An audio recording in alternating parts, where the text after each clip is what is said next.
Sabrina's making us do the video on the couch because where we normally would sit, we had to replace the chair because that was for Sadie, and so the chair that's there now is an ancient, like literally ancient wing chair from my family that the cats have destroyed over the years. We haven't gotten it recovered yet, though we will. It's like colonial furniture. It's really old, but it's got like strings hanging off the side, and it looks terrible. And she doesn't want it on camera until we get it restored. So we're sitting over here. He hates it on the couch. Look, and my hair's sticking up. That's because you need a haircut. I don't have the questions. I'm just sitting here. He's in a mood. I hate this couch. I don't know what to tell you. Hate it. I don't know how Sadie can sit on it. It's comfortable to sleep on. Yeah, whatever. What? Oh wait, we didn't do wrist check. We didn't? No. Is the microphone working? Yeah, I think so. The lights aren't on the front, but I can see the thing on the thing. Okay. So, and I turned it up a tick, so hopefully that's going to do the job, right? Mm-hmm. Wrist checks. Oh boy, you're wearing that one. Look what I'm wearing. That's the Silver Wave. Yay! Yay, the Silver Wave. And I'm wearing the Benris Mark II Class A. What a watch, huh? Super cool, high beat movement. It was it was really interesting to look at it. And this watch had some miles on it, but generally it was in decent condition. I can't complain. What was I saying? Anyway, but here it is. It's Friday. And we're sitting on the couch looking at the questions go by. What? From Todd Chuck. Hello, Spencer and Sabrina. I found an all-original 6138-0040 black bullhead that I will restore in the future. My only issue with the watch is that while it has never been polished, it has lost a lot of its original brushing below the case line at the midpoint of the watch. I know someone who does very good casework and could restore the same brushed look that it had originally. Would you recommend having casework done, or should I keep it as is from an originality perspective? I'm going to insert a picture of that watch right here.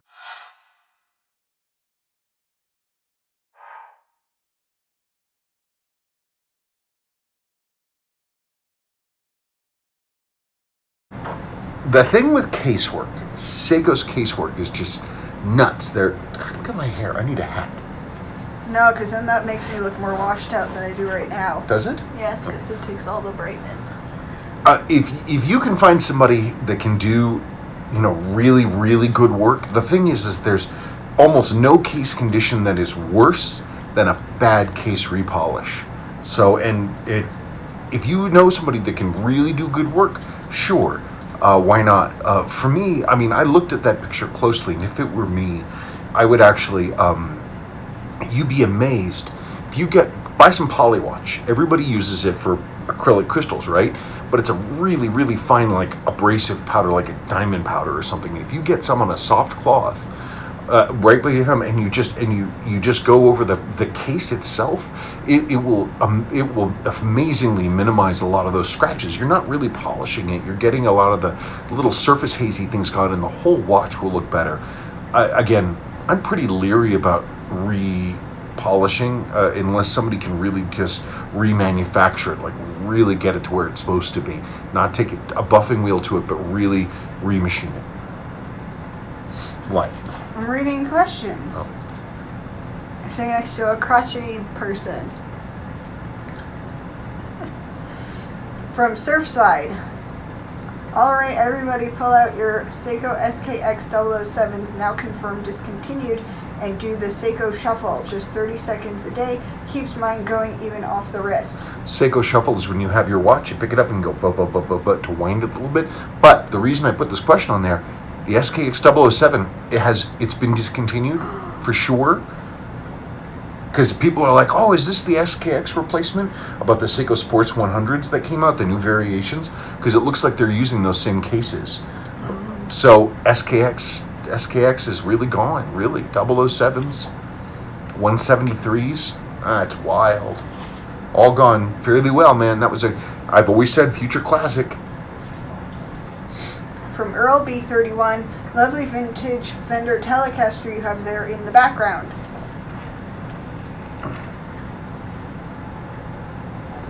It's not really vintage. It's a parts caster. Thank you. It's a parts caster.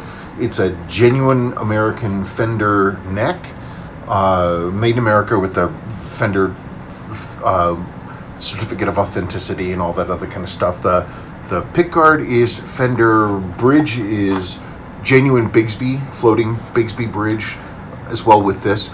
The body and the electronics are actually SX. And the guitar was a gift from a friend of ours in California, John Lewandowski, and it was in storage for a really long time. And the original SX neck, which wasn't great to begin with, had some real problems after coming out of storage. And so from going from California to Colorado climate, right? And then then just sitting for so long. So this is it's nice. It was a lot of work actually. Putting on this Bigsby was a lot of work, but the electronics is great. John put on a 5-position switch instead of a 3-position switch, and that was cool. I had to re-shim the neck a few times, which was to get it to angle back enough so I could raise the bridge, and that was fun. I'm still fiddling with it. I'm going to put lighter strings on it. I don't know, but it's fun. I mean, literally, it's a parts guitar, so, but I enjoy it. Lots of fun. Thank you. What? Here, Sebastian. What's your problem? I don't have one. From Keith Donnelly, really looking forward to the Citizen Bullhead restoration. Me too. Yeah, I'm sure, but I've been informed that I can't, basically, I'm not to start it until I have she just wants to receive the finished watch. She doesn't want to have any half measures or anything. She wants it all. Like Sabrina, I like spotting watches in movies, having a Bellmatic. I love vintage alarm watches, and in one of my favorite movies, The Terminal, Tom Hanks wears an Omega Memomatic. I've never heard of that. No, which is one of my dream watches. Thanks again for the videos, as they are a wealth of info and a great way to end the week. I finally saw Once Upon a Time in Hollywood, and if you like Tarantino movies, you should go see it. It's pretty awesome, and I love Brad Pitt, and I want his watch. Well, I can go see it now that she's confirmed that it doesn't actually.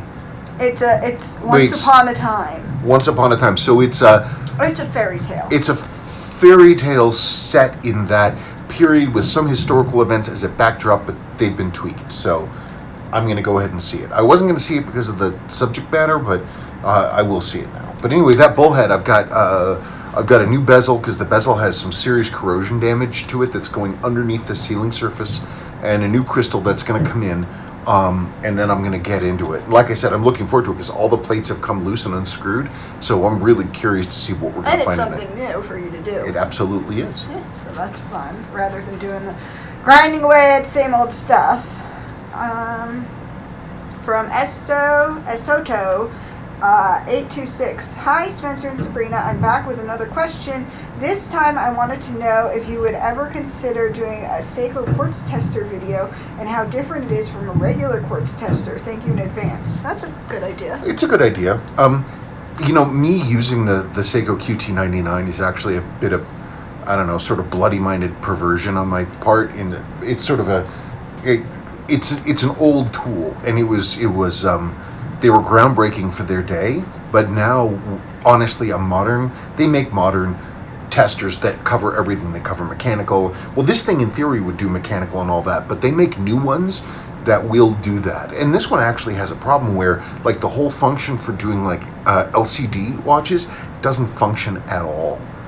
So I actually, at a certain point, I think I'm going to have to upgrade because, older isn't necessarily better. It's a pretty cool machine, granted, but I don't know that it has any real advantages right now, except for the fact that it uses a calibrated quartz, big piece, and it's very, very sturdily built. But I mean, the wiring that's in that thing, you could probably fit 2 or 3 or 4 of that process into an Apple Watch these days.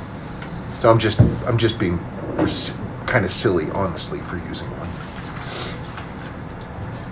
From Forbin Colossus, the Brad Pitt Citizen Challenger watch. All due respect to Worn and Wound.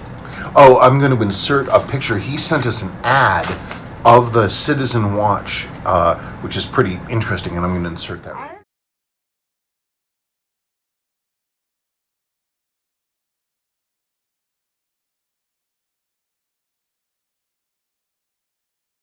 While she's looking at that, it's interesting because the ad is in German, and so it talks about how if you look at the drawing, it talks about that you're going to go for the gold and all this other kind of stuff, and there's some lady in the background looking admiringly at the race car driver who just won the race, and boy, he's going to get lucky tonight because he's got the right watch for it.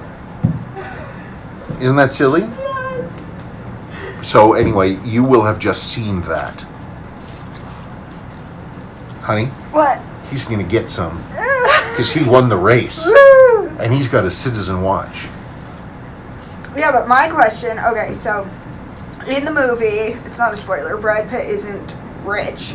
So was Citizen, did that watch cost less than a Seiko bullhead?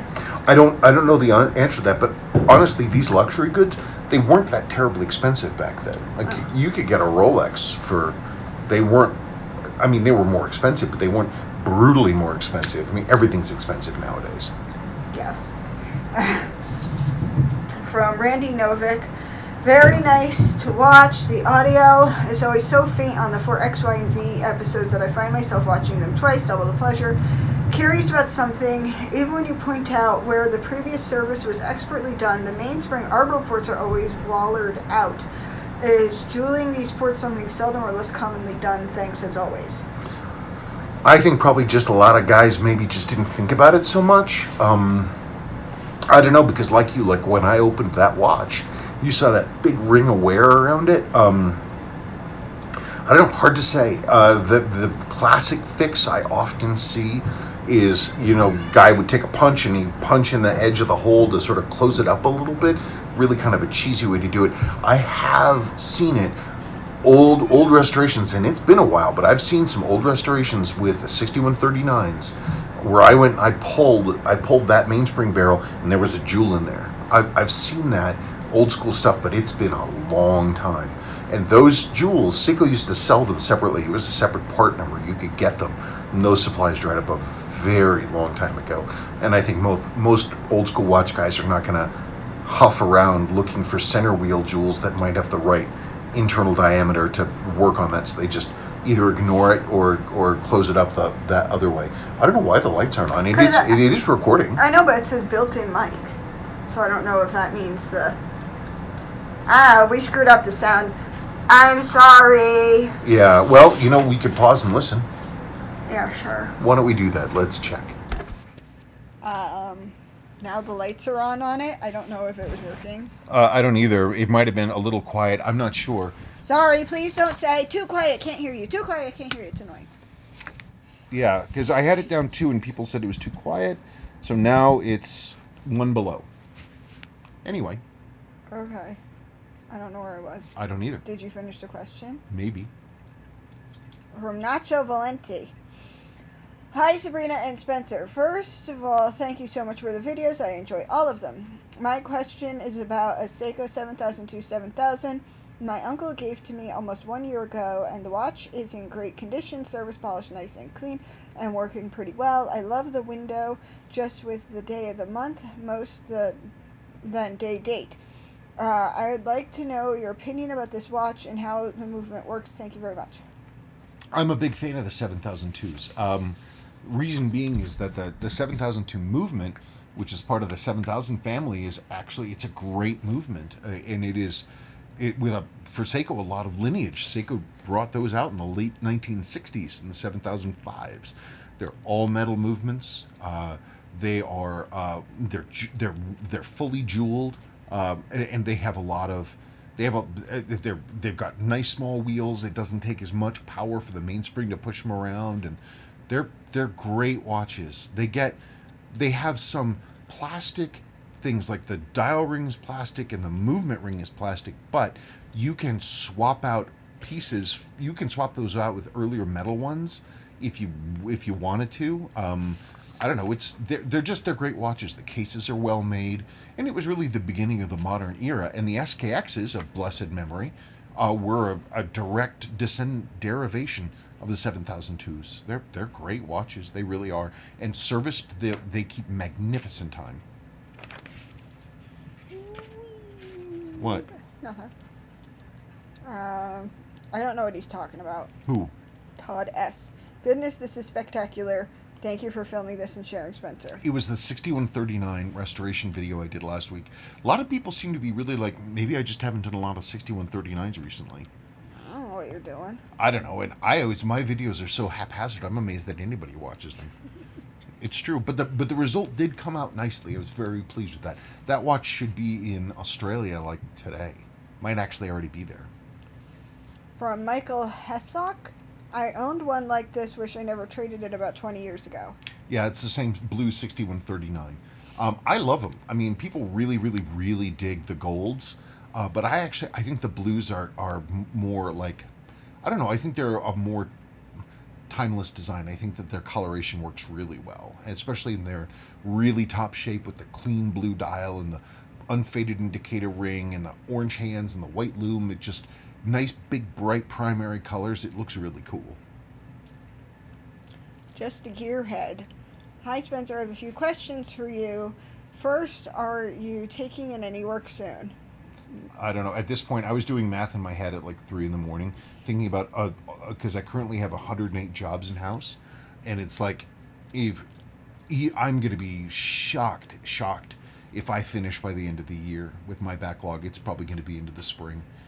So on that note, if you have a watch here and you're sick of waiting to get it done, write me and ask for your job back.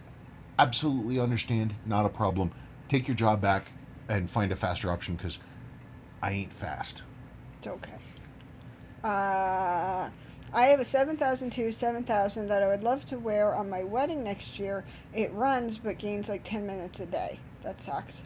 That wasn't a question. That was just asking about work. Second question.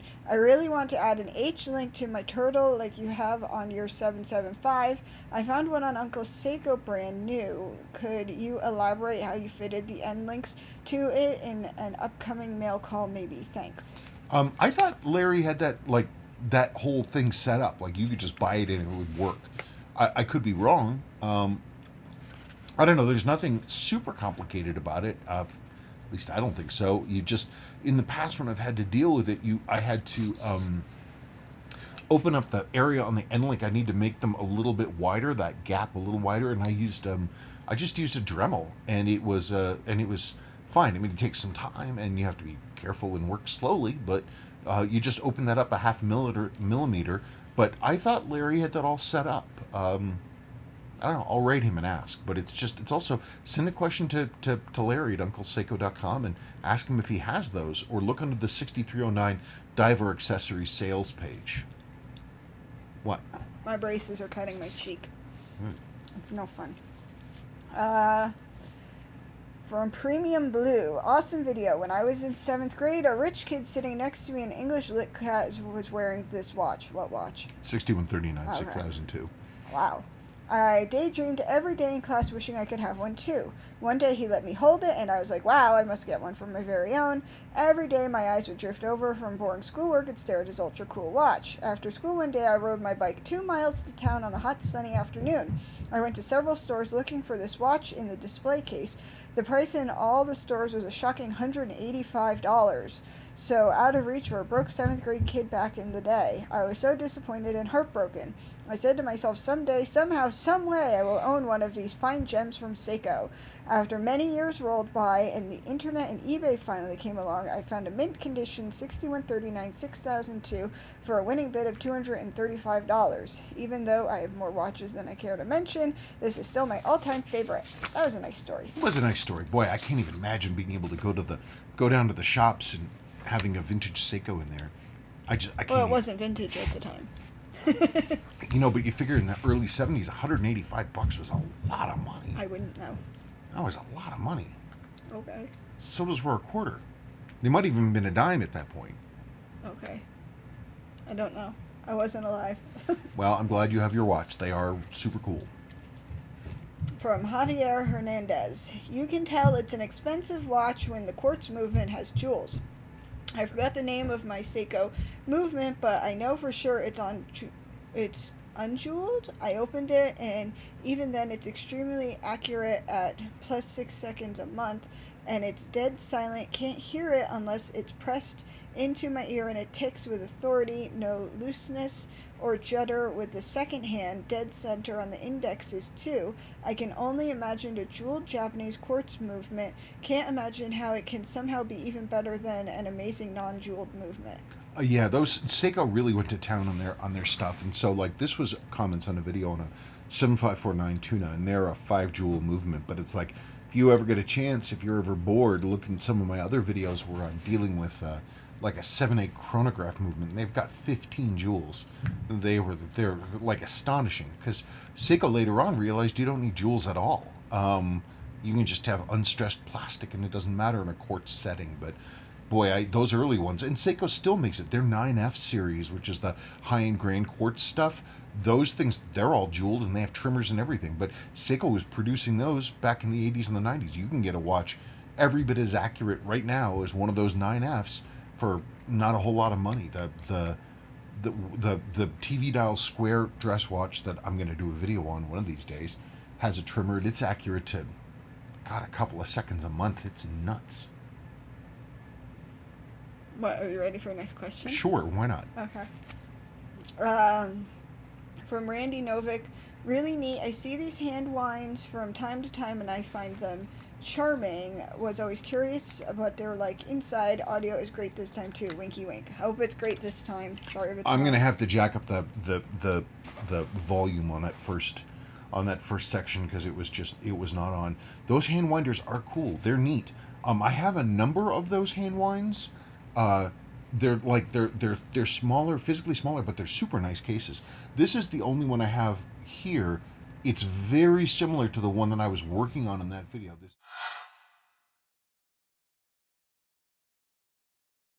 is also a Seiko Sportsman. There it is. This is unrestored, and it has its handy dandy Nido mosquito seahorse on the back. And this one is later. That one was a 66A. This is a flat out 6602.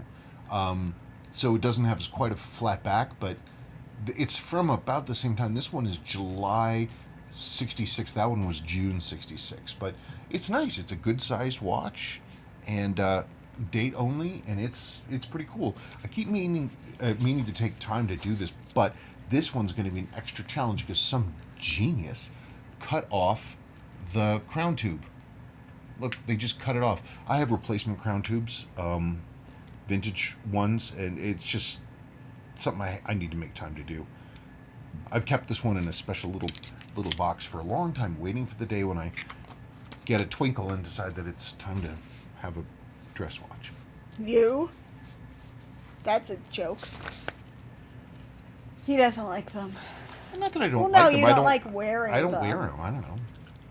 From Losky November. What? A Seiko without a date complication. It doesn't happen very often. What are you talking about? It's that same watch, the gentleman's dress watch. It's a 66A. It's literally a hand winder, no date whatsoever, which is unusual for Seiko. I mean, like, even this one has a date complication, whereas that other one didn't. It had nothing. This one does have a date. That other one was just very plain, very simple. From Mr. Gino Hydra. I remember having a beautiful blue Seiko 66A that came from a bundle I got from Japan. The steel spacer explains why it was so substantially heavy despite being rather small. It was an SS case nevertheless. Kind of regret selling it, but it was what it came in for. Yeah, they were cool. There's a pretty famous 66 with a blue dial that Seiko made all the way into the 70s. Actually, they made them pretty late. Weirdly, for a 60s movement, they made them for a long time, and a lot of them had a blue dial with chrome applied markers that were faintly pointy. And I have a couple of those. The cases are cool. They're solid stainless, heavily milled with that big ring around it. Yeah, around the movement. They're cool. Almost no one thinks about them, but they're cool watches. I'm not looking at Instagram. She's looking at Instagram. Sorry, I was bored. From Julie Hill, Sabrina, you could get Spencer stuffed and use him as a coat hat stand in the hallway. Why not? But then people would still have to be stepping around me. It's true, you'd be in the way. But you'd also be, oh no, I'd put you on this couch. Would you? Yeah, because you hate it so much. I hate this couch. I don't know what to tell you. It's going to be up to you, not me. From RG, hi Sabrina and Spencer. Thanks for the positive vibes, great humor, and cool knowledge you continued sharing. Couple of questions for me. One, I bought an NOS Seiko A829 6019 astronaut watch. I was going to wear my astronaut. I need to go through your astronaut again. I was literally going to wear it. I looked at it and then I put on the LO. And fully working condition. Should I consider any servicing apart from changing the battery to a non-leaky one? Well, that's honestly your first thing is make sure that it doesn't have an alkaline battery in it. Put a silver battery into it. 2, on the least technical but important aspect of your business, what are your best hacks to packaging the outbound watches the most compact but safe way? I use the same procedure that my old friend and mentor Jonathan Koch used, which is you take your watch, you take a single square of small bubble wrap, you have your watch. I put dial protector, your crystal protector wrap around that. Then I put it into a little plastic bag. Then I take that plastic bag with the watch in it, and I take the square bubble wrap, and I wrap it up, and I turn it into a nice like a little pillow, and I tape that shut. And I get a small flat rate box, and I tape that thing to the inside of the middle of the box so it doesn't move around. And then I tape the box shut. You tape all the seams closed, and generally it's been fine. I mean, I ship all over the world using that technique. 3, do you consider Seiko 7016 caliber more technically advanced than Zenith L Primero flyback? Thanks in advance. I can't imagine anything's as advanced as the Zenith L Primero flyback chronograph, but I've never had one apart, so I don't know. I know that Citizen stuff is pretty high end. I mean, I'm really looking forward to getting into that bullhead and finding more, but honestly, I have very little working knowledge of the Citizen chronographs, so we'll learn. So if you have a Zenith L Primero, if you have one and you don't need one and you don't want it anymore, I'm happy to look at it. And if you know how to pronounce that correctly, please tell us. Yeah, is it Zenith or Zenith? Zenith was TV's. In any case, if you have a Zenith L Primero and you don't use it anymore and you're whatever, then send it here. From Razvan Radu. Nice t-shirt, Spencer. I don't know what you were wearing. I was wearing a Fender t-shirt. Oh, right, the one I got you. Greetings from Romania. Hello.